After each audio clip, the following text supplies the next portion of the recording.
Hi all, it's Ashley here from the First Light Racing team with a quick update on your lovely deep field unrevealed filly who has settled into her first 2 weeks with yearling breaker Pete Dalziel here at Cranbourne exceptionally well. There's a little bit of footage of her just at the stables here at Cranbourne. She spent the first fortnight just doing some very basic on-the-ground education.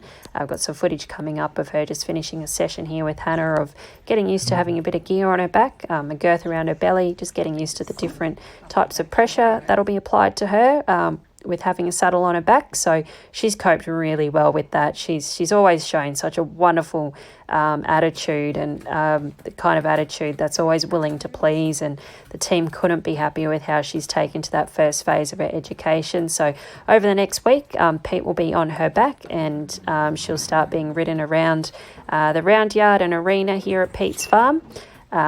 She'll learn all the very basic under saddle education of walk, trot and canter, turning left and right, stop and go. That's Charlie the cockatoo.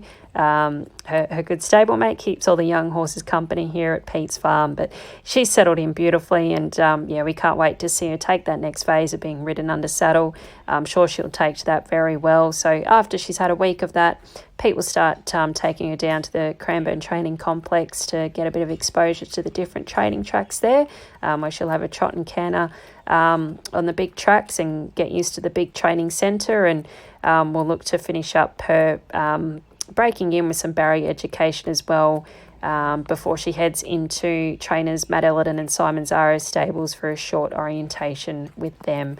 But all in all so far, absolutely delighted with how she's looking. You can see here what a lovely filly is. She's quite imposing to look at. She's got plenty of size, a lot of strength. She actually really benefited from having that short break from the yearling sales in the paddock there. She's really grown more, shot up behind in her hindquarters, put on great condition, a bit more muscle strength, and there's a lot to like about this filly. She's got a lovely big girth on her and very strongly built. So couldn't be happier with how she's looking and how she's progressing in the early stages of her breaking in, and can't wait to see her moving under saddle very soon, and we'll get some footage of her doing that for you over the next couple of weeks, and look forward to keeping you up to date on her progress.